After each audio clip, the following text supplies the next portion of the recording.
will traditionally do. I just want to take the time to recognize you, recognize the work that you did, the committee did, the organizations did, everything that we've done in this area. Thank you for all that hard work and effort that you've put in. I appreciate it. And generally speaking, when you have two events, you usually don't put them back to back. But the key to this is Herschel, Woody Williams. And for those who don't know, in fact, JP, if you can, is there any chance you can get the picture off your phone and we can throw it up for our people to see? Because I want to put the lovely Miss Kathy Ward up and give her some credit as well. I'm going to tell that story real quick. It's not a cigar picture, is it? No, it's not the cigar picture. I already told him about that. Let's not go there. Let's not go there. We won't go there yet. In due time. So Herschel Woody Williams is America's last surviving Medal of Honor recipient from World War II. We were honored to have two Medal of Honor recipients playing in the golf tournament. In addition to Commandant Robert Neller and Marine Major General David Garza, who's one of the funniest guys I ever met. And I had the honor night before last, Thursday night, after the monument dedication, we had a good friend of mine hosted dinner. We appreciate that greatly. But Woody Williams is, as I said, the last surviving Medal of Honor recipient from World War II. He is absolutely, I almost don't know how to say it. JP made the comment before I was talking about a picture that another friend of mine, another Marine friend, Myers Jackson, caught with his camera. And JP referred to it. JP is our producer, by the way. And Kathy is in the house. She just showed up late as usual, but hey, fashion being late is okay. Absolutely. And speaking I of was smoking fashion, a second cigar last night with some scotch. There we go.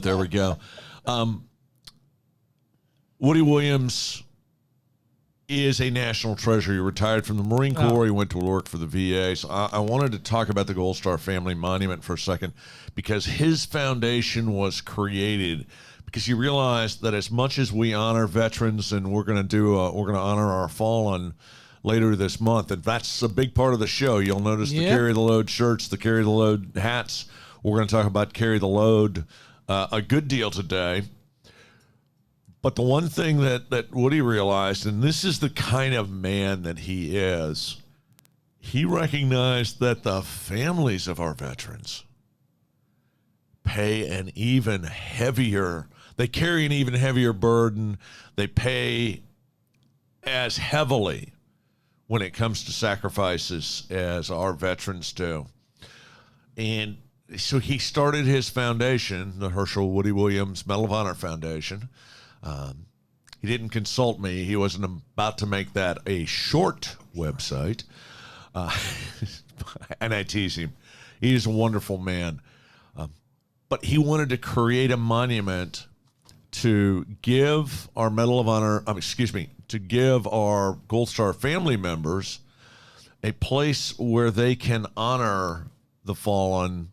So we're in here. I'm sorry. We've got JP's kind of moving in. Oh, I see what he's doing. There we go. We go. So we're gonna put a picture up. And sorry, I'm kind of vamping a little bit as we get to the picture. That's okay. You know, we do that on here. We have been known to do that. And by the way, remind me, I need to finish the story about the flags because I realized we got off on a tangent.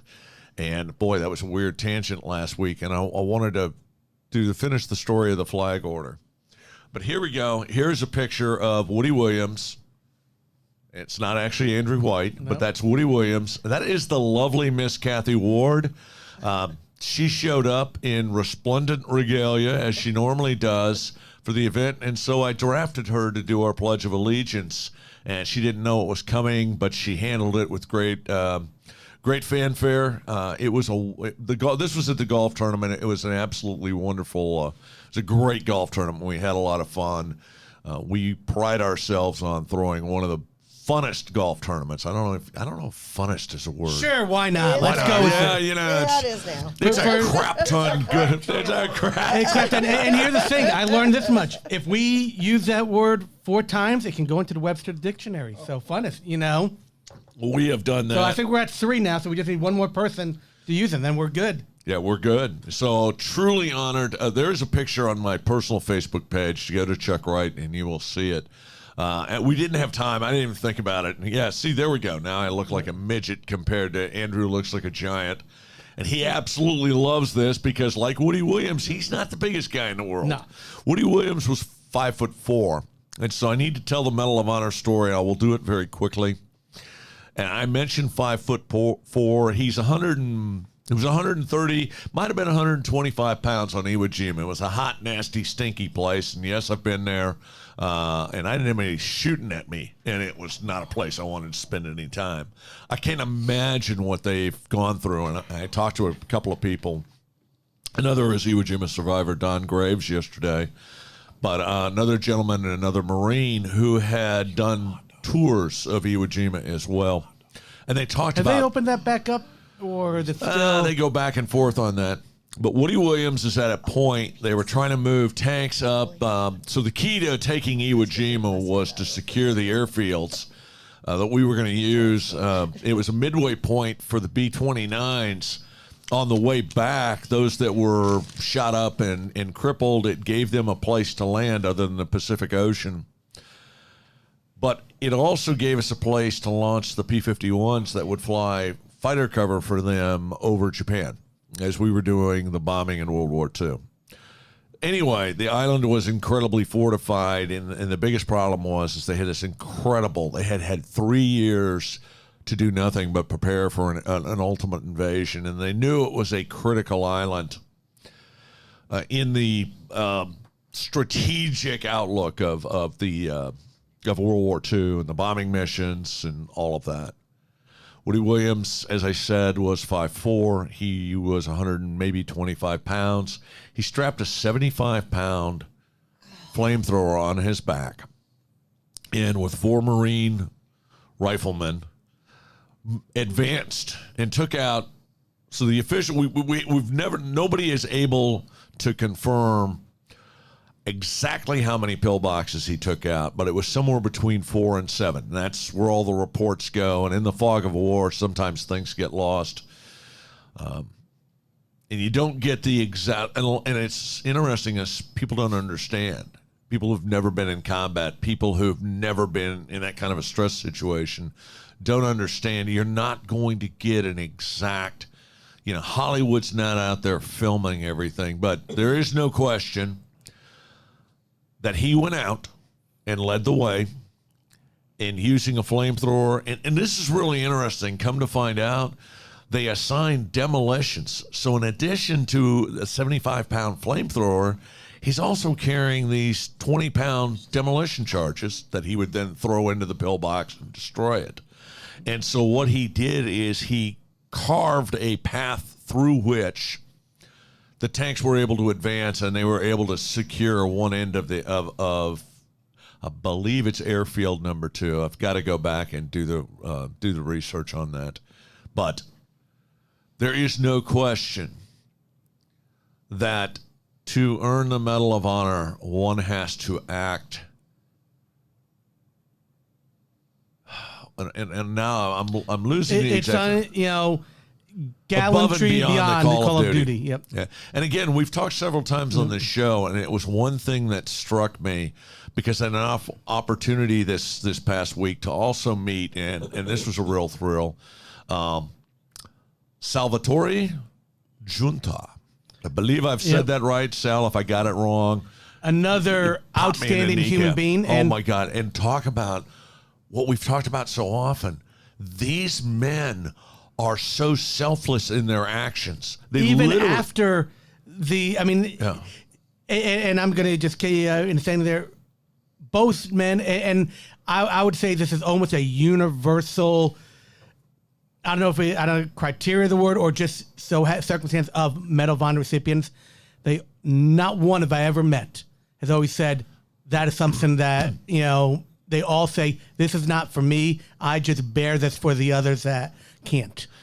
And Sal is one of the guys who really doesn't like the limelight, but I want to tell this. I want to tell this quick story. We're going to tangent a little bit from Woody, who's I cannot say enough about Woody, and I try hard when I'm around people like this not to gush, because at the end of the day, I'm like, I think back that these are heroes. Yep. And the dynamic's a little weird because none of them I'm view older themselves than as a some hero. of them. I'm not older than Woody. Woody is 97 years old. Just barely. He's just barely older than you. Just barely older than me. Thanks for that.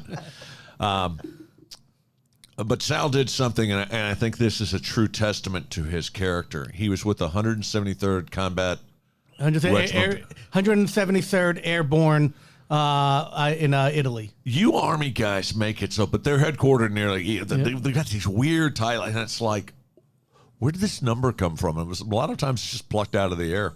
There is no real significance to the 173rd. See, the Marine Corps is the 1st Marine Division, 2nd Marine Division, 3rd Marine Division, 4th Marine Division. I mean, it's real simple. It's like, oh yeah, the 3rd, it follows the 2nd. There we go. Anyway, I'm just kidding about that. Sal goes back to the 173rd's headquarters and gives his Medal of Honor to the unit because for him, it was about the we, not the me. Mm-hmm. So, and Sal and Woody are very, very close. Woody was for years the chaplain of the Medal of Honor Society. He is revered among Medal of Honor recipients, and rightfully so. Well, rightfully so. There is one person out there who's trying to convince the world that he is not respected, and I can assure you, I've had this conversation. This guy just has completely lost his marbles. But I don't want to go too far down that path at all. Sal and Woody both, they just embody this idea. In the quote that Woody does, it's the motto of the Gold Star Family Foundation, the Herschel Woody Williams Medal of Honor Foundation. The cause is greater than I. And very true. And there's a picture, and we'll do it next time. I'm not going to try to look it up. I am. It's interesting. I feel better than I thought I would. I should be exhausted right now. And I'm going to come to a comment that Kathy made yesterday as we were sitting out and I was eating barbecue, and they were, which, by the way, God knows what those two out. Girls were doing. That barbecue was pretty stout yesterday. Yes. You know what? That was Rudy's Barbecue from right here in Frisco, Texas. So good. Big time shout out to Rudy's. It was really, really good. Potato salad came out awesome. Yes. Well, see, I don't eat the potato salad, but the cream corn, the best cream corn in the state. Hands down. Best cream corn. Anyway, we digress. Again, we go off on tangents, and we're bad Rarely happens. Yeah. We're so focused on this show, but it has been... Our military discipline is coming out. Sergeant Major would not have an issue with all that. No. And if we did not mention it, I did mention Commandant Neller and General Garza. And General Garza is just, again, what a funny guy. I got to sit with him at dinner. Now, come to find out, Commandant Neller was sitting at that table because he thought my wife was pretty. I swear to God. She is. She is pretty. No, but I mean, it was just funny because he didn't want to sit at the head table. We actually had that kind of our table of honor, but that worked out great because my good friend. So the golf tournament we do. So okay, let me kind of explain a little bit. We do the annual Arlie Ermy golf tournament because we are trying to continue the legacy of Arlie Ermy. And we are trying to raise funds for the Veteran Resource Center / Homeless Veteran Services of Dallas. So, and this is all germane to this because we're about to start talking about Care of the Load, and we're going to stop talking about me because I've gotten more attention in the last couple of days than I deserve. And the ego doesn't need any more filling. So I'm good. Yeah, I'm full up to here. Or as the Commandant said in front of everybody, well, I'm tired of listening to Chuck's shit. And I said it's piled up to here, his sir. crap load. It was crap load. It was a crap load. Yeah, he didn't use crap load, but he could have though, and that would have been used. okay. Yeah. I'm going to ask him what, sir. The appropriate term was crap load. Yeah, we have a new word, and by God, we're going to beat it to death. Exactly. Now I have no idea where I was going with that That's story. okay. So You're we'll eating just barbecue. You're eating barbecue. So we're eating barbecue. So, but I got to tell this because you were talking about you can't believe I'm still vertical. I can't believe how good I feel. Now, this was really interesting. So last year, Kathy was out at the golf tournament. We were visiting. Once the golfers have gone off, quite frankly, being out at a golf tournament, it's really kind of boring. There's really nothing to do but eat barbecue. And you made the nicest comment. She said, "You look so much better than you did last year." So thank you very much for that. That's why I threw the picture. I hope you took that in the right vein. I was like, oh, Kathy, that sounds like he looked horrible last year. It's just you had a piece about you. Yeah. I could tell even when I got there, when there was still, everybody was checking in and people are buying T-shirts and getting this set up and getting that set up. You still had this piece about you and you were enjoying yourself already. Yes. So I got to thank my friend Mike job. Brower for that. He had made the comment the night I met Sal. He says, "Man, you got to have fun. You just gotta enjoy." And no one really knows how to have more fun than Mike Brower. My Lord. If there's, and Mike's one of my neighbors. I hope he's listening out there. But if there is a guy that enjoys life more than Mike Brower, I want to know who you are, because I don't know if anyone can enjoy life more than that individual. And I say that in all the complimentary ways. He is arguably one of the funnest. One of the funnest. We can use that word. He is into a crap load of fun. Exactly. Great human being. Hope he's listening. Him and his wife are outstanding. Yeah, great people. Yeah, great love people. them. They're great. Yeah. So we do got to get back to the show a little bit. We probably should get back to the show. The one thing that I want to do. One thing, all right. One thing that I want to do. We started a story, and I don't know how we got off on a tangent, but there is an order to the flags that sit in front of me. And then I just realized, why are the flags not right in front of me? Oh, weird. Somebody changed the camera angle. So here they are are. the There we go. flags. There they There are. we go. All right. So we have our props for the show. You will notice the order of the flags is the Army, the Marine Corps, the Navy. These are out of order because I actually have a Space Force flag, and it goes last because it's the newest. And unfortunately, and if you're a member of the Space Force, I'm sorry, because it's going to be decades before you're not, you are no longer the butt of jokes. But you do know you get the Coast Guard where the Army flag is supposed to be. Oh, I am terribly sorry. I saw the two white flags, so let me fix this right quick.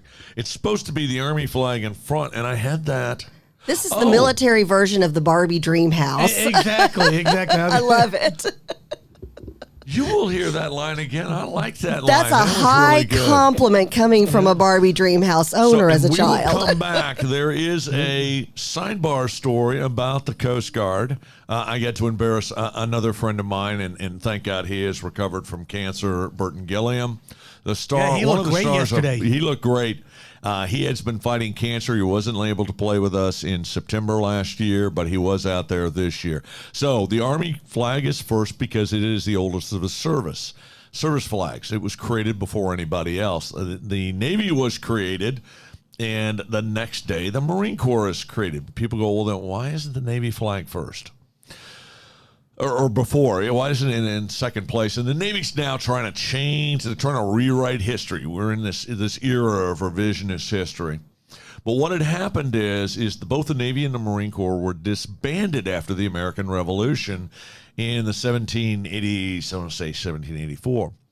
The Marine Corps has always maintained that our birthday was the 10th of November, 1775. We were created at Ton Tavern, so you will see T-shirts that say born in a bar, because we literally were born in a bar. It was actually the bar of Nicholas Smith, Ton Tavern. Mm-hmm. Nicholas Smith owned it, and he became one of the first Marine Regimental commanders. Back then, you elected your officers. There is some merit to that system. Works sometimes, doesn't work other times.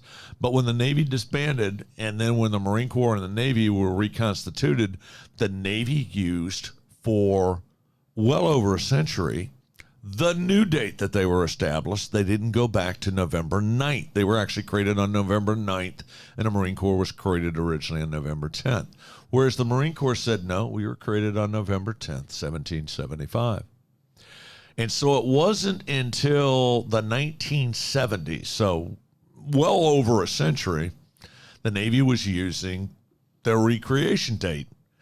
And now they're trying to change that. And so far they have failed because everybody said, well, you did this for, it's too late. You don't get a do-over. So it drives the Navy crazy. And by golly, if there's anything I enjoy more, it's driving the Navy just a little bit nuts.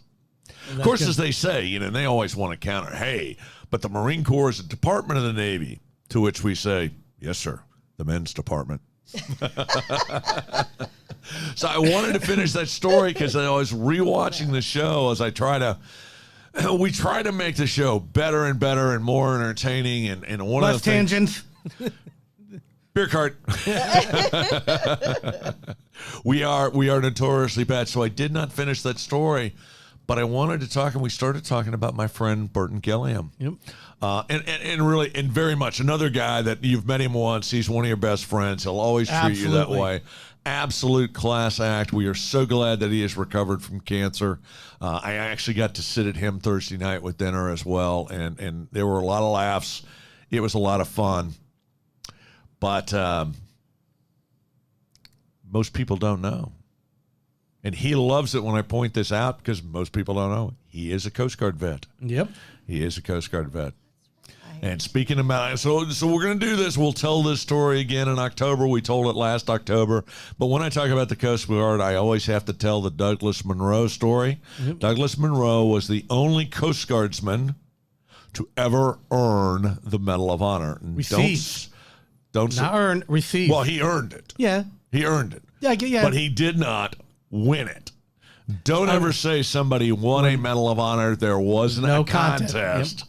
There weren't judges voting on stuff. No. This is earned, and you receive the Medal of Honor. So those are the kind of the two appropriate terms, and we're going to try to educate the world. And, yeah, people screw it up sometimes, and it happens, and don't do it in front of military guys because they'll probably correct you.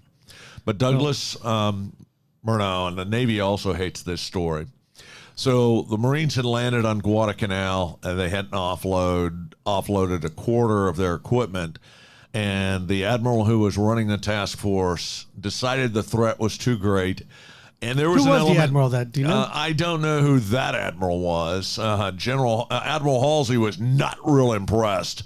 But Bill Halsey was definitely one of those. Yeah, Bull Halsey would not have left the Marines on the beach, but the Marines literally got stranded on the beach. I mean, they got screwed. The one thing they left them with was 24 of the landing crafts did not go back out. They left them ashore so the Marines could move around the island of Guadalcanal. And that became critical because a Marine battalion got trapped and got isolated, and Douglas Monroe, and it's M-U-N-R-O, so I always look at it and I got to think about how to pronounce it. So he was the officer in charge, even though he was chief petty officer, and he was in charge of leading these 24 landing barges that had been left behind to go rescue this battalion of Marines. And so as they couldn't get everybody off at one time, and they'd send in 3 or 4 landing barges at a time, fill them up. But as they're doing that, what's happening is this defensive perimeter is slowly collapsing inside of itself, and it becomes more and more dangerous because the Japanese were literally trying to kill these guys all on the beach and destroy this unit. And so as the last landing barges are slowly starting to turn away and the Japanese fire, as they are coming into the vacuum that's being created by the defensive perimeter collapsing, moved his landing barge between the shore and the barges are getting away to bring fire from his machine guns. He was literally riddled with bullets. And as he slides down, his crewman comes to him, and with life seeping out of his body, his last words, "Did we get my Marines off?" That's it. He, like all Medal of Honor recipients, think of others before they think of themselves. And that is almost hands down the definition of what these Medal of Honor recipients do for others and Absolutely. The recognition of that. But with our Medal of Honor recipients, we are now entering today is Armed Forces Day. Armed Forces Day. And no, excuse me, let me correct you. I have taken it upon myself with absolutely no authority whatsoever. Okay. The golf tournament yesterday, and we always do this the Friday before, the Friday of Armed Forces Day weekend. Yep. We teed off Armed Forces Day weekend. Yes, we did. But it is in fact Armed Forces Day, a day we honor all of our services, all of our men and women who have served. Reserve. No, that's Veterans Day. That's true. There's You're gonna... 3 big holidays, and I'm going to kind of talk about them. Cool. We know we got Veterans Day in November 11th, recognizes all veterans of all eras, of all times, past, living, present, and future. Well, when I say future, I'm talking about ones that just joined, that moment. Then we have Armed Forces Day, which is today. That is always the 3rd Saturday in May. That recognizes all those who are currently serving our military right now. In one way, shape, or form, reserve, National Guard, active military, and whatnot. And then finally, we have Memorial Day. Memorial Day is for us to remember those men and women who are no longer with us, who've served this great nation. Those people who have given their last full measure of devotion for their nation. Yep. And that is the 3 major military recognition. Now, of course, we've got a few in between military birthdays and whatnot, but those are the big birthday. 3. Yeah, our Army birthday's coming up, June 14th. Yeah, there we go. There we go. So that's what we're celebrating this weekend to all our men and women in uniform and whatever your current status is, reserve, National Guard, or active. We definitely here at Kilroy's Conversation salute you and honor you for your service currently right now. Now, that being said, there's a few little things I'm trying to, if my computer up, a few little interesting things. We love what the is the tidbits oldest unit in the U.S. military? The Army Band. I figure you guys started with that. No. We probably did, but back then they played a different role than they play right now. You know what? A great potential segue, but go ahead. Tell us that unit, and then we'll talk about what he's talking about. The Old Guard at Arlington. Interesting. I did not know and there was that. a reason why they were selected to become. Please tell us the reason they were why. the first if I can regiment. Steal a line from my cousin Vinny. They were the oldest regiment. They were Washington's regiment. And that is why they were given the distinct honor of guarding and watching over the tomb of the unknowns. Pretty cool. That is a pretty cool and very appropriate piece of trivia. Yep. We will do an entire show in the near future about the Old Guard, the Tomb of the Unknown Soldier. It is something that has to be seen to be appreciated. If you've never seen it, even on the YouTube video, doesn't do it justice till you see it there. The feeling, I've seen it. I can't even count how many times I've been to watching that I've seen.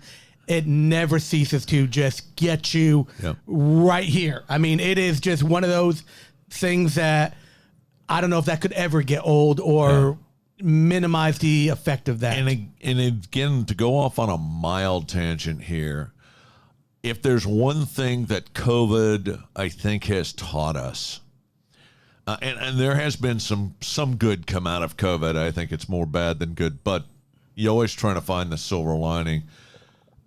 But if I could encourage all of our listeners, and the sad thing is most of our listeners probably already know this and already do this, it's one thing to learn about history in a history book, but it is incredible to go to places like D.C., go to the Gettysburg battlefield, go to Bunker Hill. And granted, Boston has built up around that, so you don't get the full effect.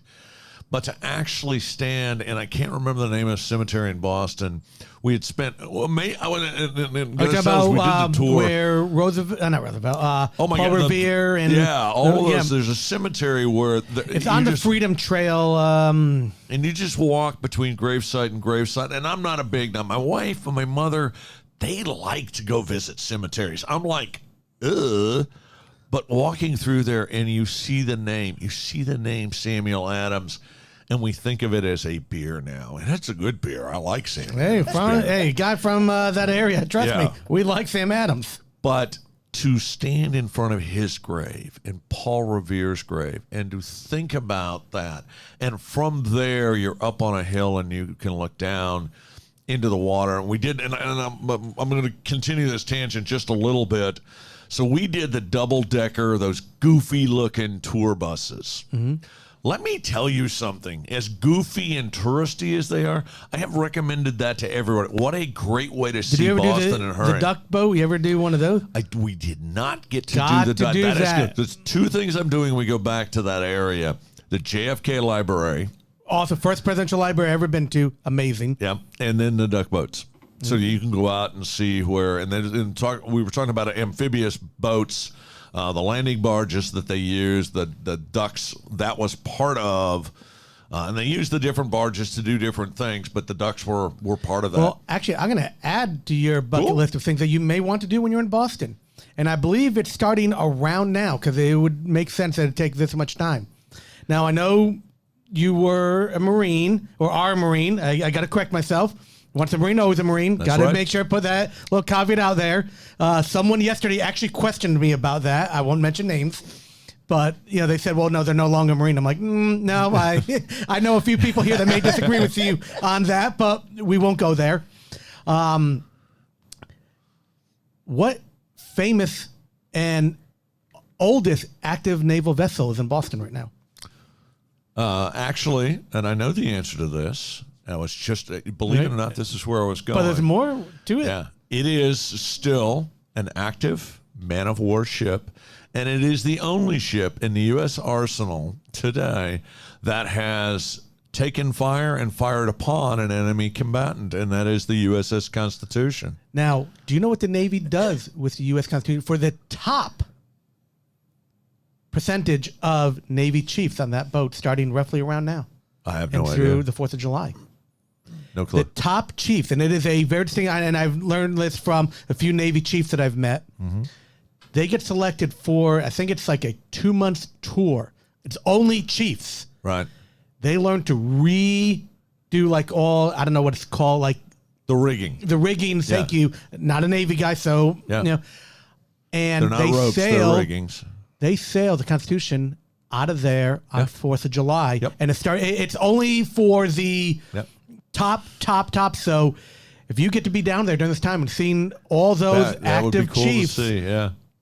From what I've been doing, I've only known one chief that's done that, and they told me that is single-handedly one of the greatest honors to be able to get that ship up and running. We're not going to embarrass any of our listeners, but if you don't know, the USS Constitution dates itself all the way back to the American Revolution. It is still Old sailing. Ironside. Old Ironsides. So it's called Old Ironsides. They weren't really made out of iron, but they used this American, I think it was it hickory? It was a wood that was incredibly hard. Hickory would make literally sense. The British shells would bounce off of it. It was one of the reasons, because it was undergunned compared to some of those ships. Mm-hmm. But unless they hit the mast, and this was an old sailing ship, but it actually is still on active duty. So we took the bus, and the first stop was the USS Constitution. And my boys were younger, and I thought they were going to be bored with it. I think it was, for them, the most fascinating stop on the entire tour. It has to be. It is a really, it's a beautiful ship also. I mean, well maintained. The Navy has definitely done a good job with it. Yeah, there's a few layers of lacquer on there to make sure that thing is shiny.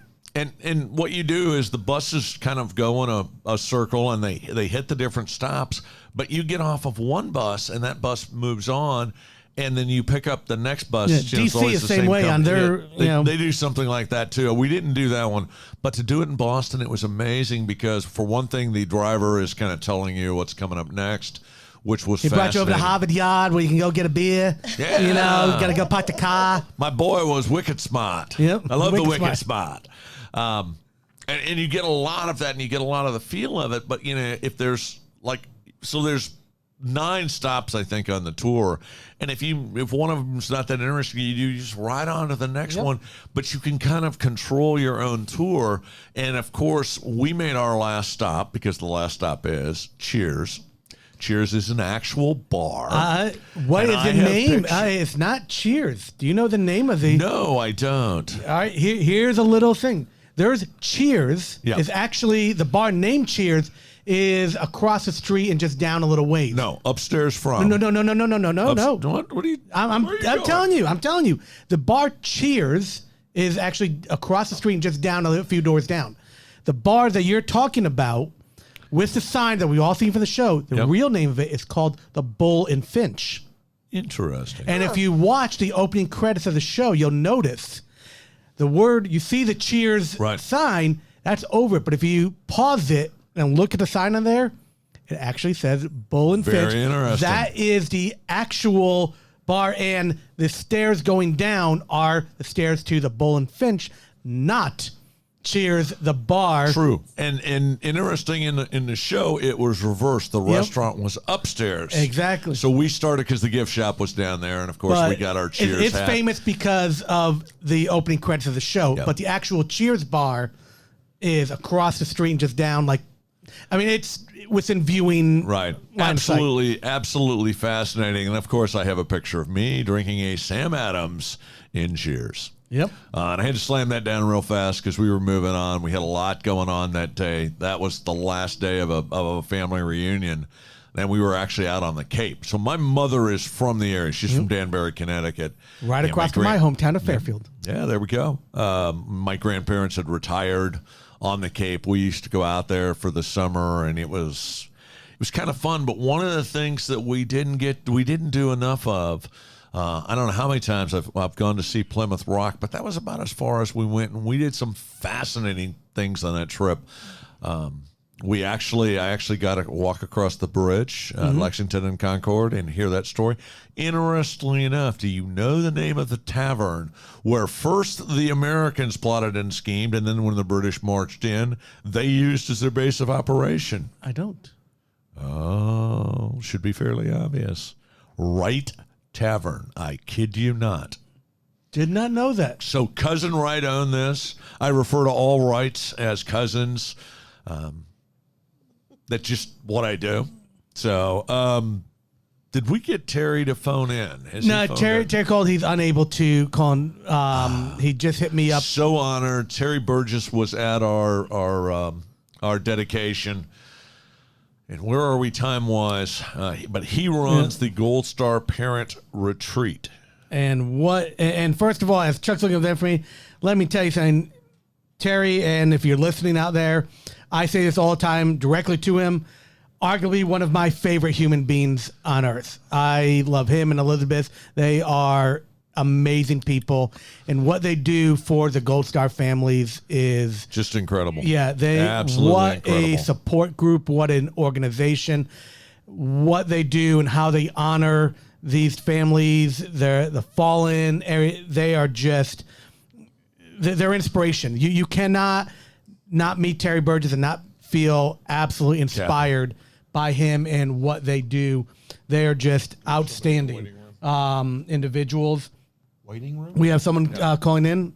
Oh, I didn't know. We're supposed to, yes. Oh, you have a Zoom call this morning? We have a Zoom call, yes. Are they calling in now? They're supposed to. Let's see if they're in we're checking. We may have someone in line, but as we're doing that, we let's talk about Carry the Load. Carry the Load. So we were talking about Memorial Day. Yep. Carry the Load was created. I kind of jumped in there, but I'm going to jump in because it's what I do. we do that. It was created. I am honored to call him a friend by Clint Bruce, who is a Navy SEAL. He's also Stephen known Hawley. for being and Stephen Hawley. Yeah, I forgot about Stephen Hawley. I met Stephen Hawley a couple weeks ago for the first time. I hadn't met him. Steve's a great guy. But met him a few I have times. met and run into Clint on quite a few occasions. In fact, the first time I had anything to do with Carry the Load, we were at Whole Foods Market bagging groceries for tips to raise money for Carry the Load. And Carry the Load was created, and I love this. It is something, as a military brat, I have believed for a long time.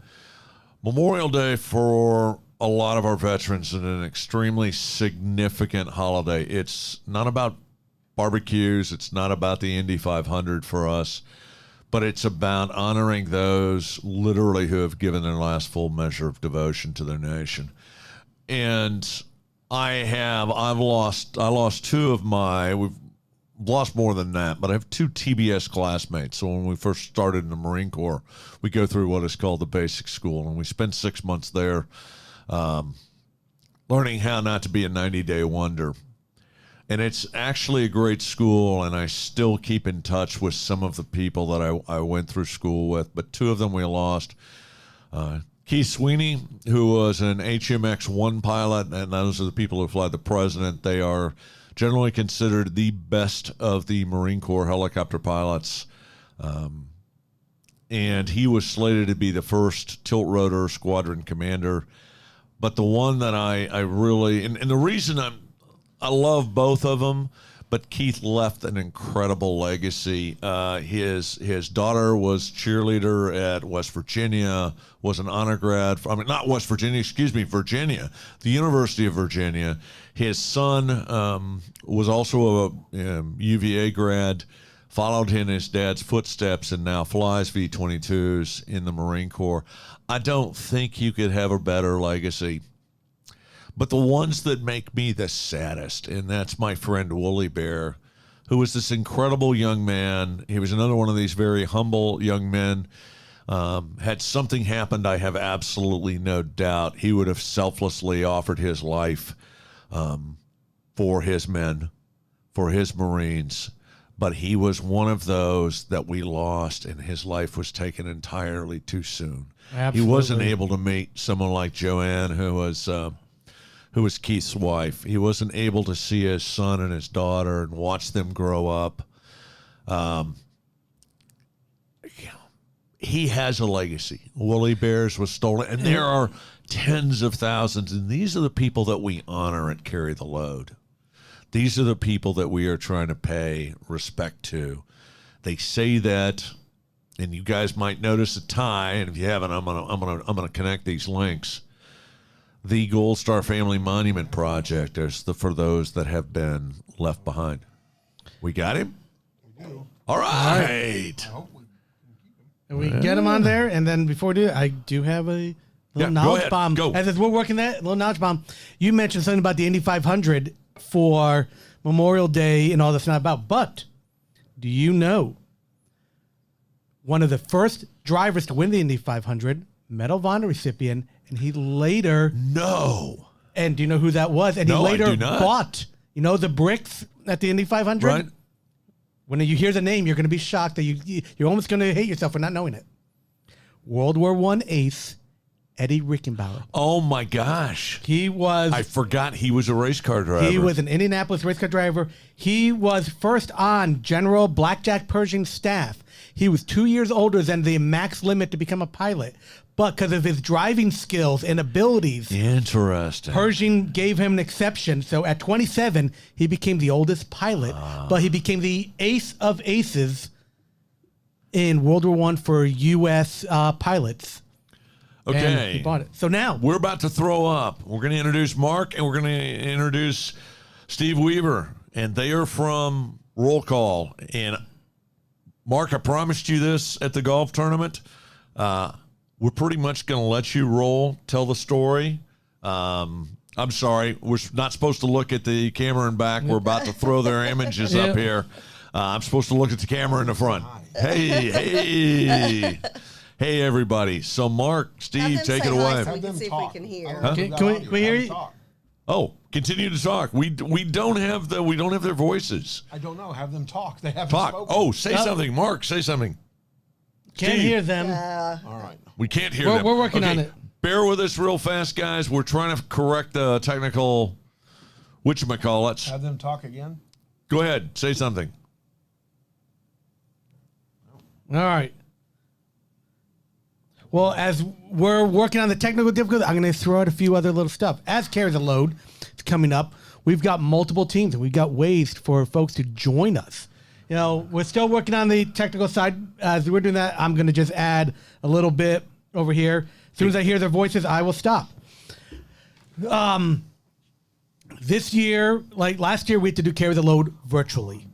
Yes. And, it was a little challenge, but you know what? The meaning of this event is, like Woody says, greater than the cause. All right. And we all go out there. And what I love about Carry the Load is it helps bring attention and awareness to so many great organizations like Carry the Load. Have them do a sound Talk. check. Sound check. We good? Mark, Steve? Still no. All right. We're working on it. And make sure their volume's all the way up. Yeah, they're turn your volume unmuted. up. Okay. Do all of that good stuff. We're out there, and it started. And Chuck and I, we've walked together. God, we've done a few walks. Quite a few. We believe it or not, we actually do have a few miles on us on that. Yeah, we have a lot of miles on us. In fact, I have a picture of you, me, Travis, and my son Brody at our very first walk. Do you remember that? 2015. No, not the Carry the walk Load. we did out here. That's right. Right, we that did. was our very first walk, you We and did. I. We did, carrying the flag. yeah. In fact, and if we remember, you, me, and Trent, we handed off the flag to one another as we finished our walk. Yep. I still have that picture. That is a very cool picture. So that goes to show Really how enjoyed it. long we've been friends. We have been friends a long time. And, as you know, Surprisingly. in military, military friends are different than most friends. yeah. You think, like, man, you guys really don't like each other. Like, no, if we're not picking on each other, that means we don't like each other. Are we there? They're in the show. You got to put your headphones on. Oh, we gotta put we our got headphones headphones on. on. All righty. There it is. Okay. It's right there. Hold on. It's right there. So- It's right there. It's right there. It's right there. It's right there. Hold on. All right. All righty. We got you. There we go. You got us? We got you. You know what? right. It wouldn't be a military show without technical difficulties, Technical adapt and difficulties. overcome. And it's That's always just part of it. communication. Exactly. Communication plan's always screwed up. So, Mark and Steve, welcome to the show. Very excited. We've lost some of your time, so we want to turn it over to you. Tell us about roll call and tell us about May 29th. All righty. Well, I'll tell you what, I'll give you a little history on roll call real quick. And then I'm going to hand it over to Steve because he's been handling getting the event scheduled and working with the Worthington down in Fort Worth. But roll call started in June 2014 with a guy named Kevin Bolt. Took some World War II veterans to lunch. And pretty soon he got 15 and 24 and then 35. And these are all World War II guys. And I found out about this from a World War II vet that I knew. And I got in on the third luncheon. And then we rented Hawaiian Falls Event Center over in White Settlement. And we had as many as 80 World War II veterans in one room back then. That's pretty impressive. Yeah. And people started hearing about this. You got that many guys there? And, oh, yeah. So everybody else wanted to start coming. And then one day Hawaiian Falls neglected to pay their bills and they got shut down. So Birchman Baptist Church took us in. And then we opened it up to any veteran. And our main fundraiser was Don Graves. And Don still fundraises for us at 96 years old. So explain to the audience who Don Graves is. Well, Don Graves, at 19 years of age, landed on Green Beach 1 of Iwo Jima, third wave, carried a flamethrower. And he was a 28th Marines, went up Mount Suribachi. He witnessed the second flag raising. He knew the guys. And then they pushed on to the north end, and Don was one of the few in his outfit that went from the beginning of the battle to the end without getting hit. And saw some extremely heavy combat. And after the war, he ended up being a preacher for 32 years. And now he's in high demand, grad for every veterans event you can think of. And Not to mention a pretty darn good singer. he is. We'll come back to that. Let's get. We're running out of time, and we hate that we didn't get you guys on fast. Okay. We're gonna roll. So- We'll roll. No, this is a special occasion. We're gonna go over a little because we want to tell We the can't roll depend call on Don story. Graves to support us forever. Yep. So we had to come up with other methods of fundraising, especially when we're feeding 350 veterans every month. It's a free lunch for veterans. And we're also reaching out to do other things like taking veterans to school and also getting invitations to veterans that can't get out. But the whole idea of roll call is to get these veterans some company around other people and get their butts off the couch, as Don Graves puts it. So we're having our first ever fundraiser down in Fort Worth, and I'm going to let Steve take over and tell about that one. So, as you guys know, we're a nonprofit organization, and our main mission is to honor and serve our veterans by providing a regular venue for fellowship and camaraderie. We have a monthly luncheon, like Mark said. It's free to all veterans. We provide their lunch. We have a speaker there. Great place for camaraderie. We also take veterans around to different events, to schools, to educate our school kids, like the World War II memorial dedication in Arlington last weekend. We took World War II vets there. We do that type of stuff. We're a nonprofit. Last year, 2020, because of COVID, was not a good year to raise funds. And so we had to come up with a fundraiser so we can continue to do our mission. And we're going to do it this week, 2 weeks from today, on May 29th. It's at the Worthington in downtown Fort Worth. And we're going to have a social hour starting at 5 o'clock. Then we have a nice sit-down dinner starting at 6 o'clock. And then we have 2 speakers. Don Graves is one. He'll tell his story from Iwo Jima. And then we have Helen Patton, who is General George Patton's granddaughter. Wow. And, cool. She actually lives in Europe. She lives in Sweden. She's going to fly over here to support our event and do a couple other things while she's over here. But she's a great supporter of veterans, and she heard about Roll Call, and she wanted to help us out. So she's going to be our featured speaker that night. And then we're going to have a live auction hosted by Myers Jackson after our speaker. So it'll be a good, fun evening and a fundraiser for us so we can continue to do our support of the veterans. And like I said, May 29th at the Worthington from 5 to 9 p.m. And you can, if you'd like to get more information about it, you can go to the website Roll Call Benefit Helen Patton, or you can contact us at 817-507-5879. Steve, Tickets would are you give us $100 each, or you can buy a table of 8 for $750 and bring your friends. Save a little bit of money there. So that would really help us out with our fundraiser. Would you give us that website one more time? Okay, you can go and you can go to rollcall.org, and there's information all that on that. And if you want to buy your tickets online, you can go to Ticketstripe, TICKETSTRIPE.com/roll-call-benefit-Helen-Pat. And Steve, quick question. If we go to rollcall.org, is there a link there to ticket sales? Yes, sir, there is. You'll see it right on the front page, and you'll see upcoming events in the upper right-hand corner, and you can click on it there. Now, if somebody's not coming to the event, can they go to rollcall.org and just make a donation? Yeah, they can go to Roll Call and make a donation, or they can go to an additional info at roll-call.org website. Okay. And the phone number again to call us, 817-507-5879, and we can give you all the details over a phone call. That is outstanding. I had the opportunity, Don came out with Ray, who was a Navy vet, who was stationed on Guam. Fascinating. I was fascinated with it because obviously the show is built around a lot of military history. But he brought Don Graves out. Don Graves signed a Iwo Jima battle map that our friend Sean, another Marine, had provided for us. And then my friend Myers Jackson, another Marine. So you didn't mention that. You guys are slighting the Marines here. Myers Jackson is an incredible auctioneer. He auctioned that. Woody Williams had signed it also. And it was just great to watch people who cared that much about history.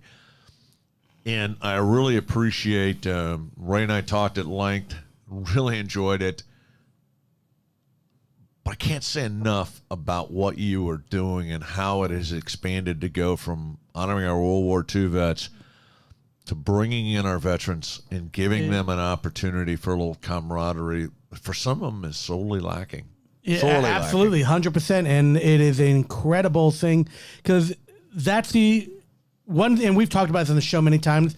When you take off the uniform for the last time officially, you kind of lose. It's not like taking off a business suit. No. It's taking off a little bit of who you are, even though you're still that same person inside.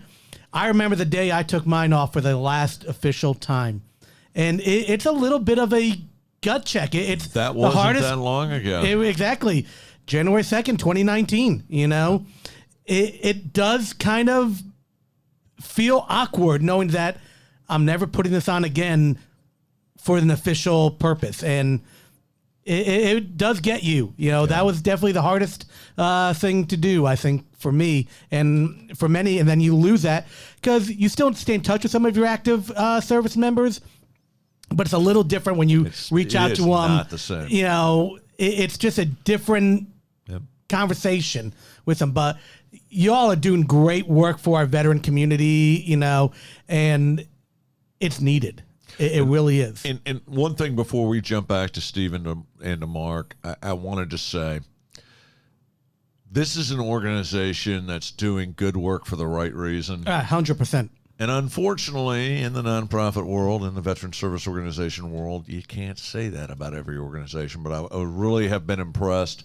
I met Mark through another similar vein, Metroplex Marines, which we'll start putting the dates out on that because we're encouraging more and more, mostly Marines, but we're open to everybody. But again, one more time, Mark and Steve, would you kind of sum up again? And we do this a lot, but it helps because people will be like, ooh, I really want the information about that. But instead of having to rewind and all that, tell us one more time about this event on May 29th and that you can link the ticket sales to rollcall.org. We try to keep it as simple as possible. Yep. Go ahead. Okay, so it's going to be Saturday, May 29th at 5 o'clock. That's where the social hour will start. 6 o'clock, dinner. It'll be a nice sit-down dinner, followed by our two speakers, Don Graves, United States Marine Corps Iwo Jima flamethrower, and Helen Patton, granddaughter of General George Patton. She will be our featured speaker, followed by a live auction with Myers Jackson. You can go to info@roll-call.org or call us at 817-507-5879, and we'll get you all set up. Yeah, this is at the Worthington Renaissance in downtown Fort Worth. Outstanding. Great location. Go ahead. I'm sorry we cut you off there, Mark. You were going to say something. Oh yeah, you can. There's free parking on the streets if you can find it, and also you can valet park. So it's fairly easy to get to and get parked. And we're looking at about 8 World War II veterans there because we've had people buy tickets and said, "Hey, give these to veterans." Wow. And we're going to have Carmen Giese, 101st Airborne, Bastogne. Wow. Very, very cool. Well, gentlemen, thank you both so much. One, for taking the time to come on the show, working with us through some of the technical issues, and most importantly, what you guys are doing for our veterans and our community. Love it. Outstanding work. We will do our part to make sure we get the word out there because it is certainly a cause worthy of supporting and being part of. And most importantly, if you're in the area, we talked about it earlier in the show. It's one thing to read about history. It's a whole nother thing to meet and talk to the people that made history. And just the lineup that you have attending this event, you want to talk about history makers, history's movers and shakers for that part. I mean, the granddaughter of, I can say, is one of my historical heroes, George S. Patton. I mean, that is actually shocking to me as a tanker that you were. Yeah, I know. As a proud tanker, he is kind of on that Mount Rushmore for me. And he is the tanker's version of Chesty Puller from Marines. Oh, hands down. There's no question about it. He's up there. So there we go. We'll do a show on George Patton. We'll do a show on Chesty Puller. These are stories that need to be shared. But Mark, Steve, thank you so much for keeping these stories alive and allowing these guys. these veterans, not just the World War II veterans, but the veterans who get a chance to visit with these men to learn about history firsthand. That's just absolutely incredible. Great organization run by a bunch of veterans. Nobody's looking for a lot of glory, and it's kind of one of the things that makes us proud. Absolutely. Well, gentlemen, thank you so much. That's just about wrapping up our show today. I am, as always, honored to be here with my great co-host and one who certainly has earned his stripes this week for all the great stuff, Chuck. We will see you all next week. As always, hoorah and oorah. See you then. JP, take us out.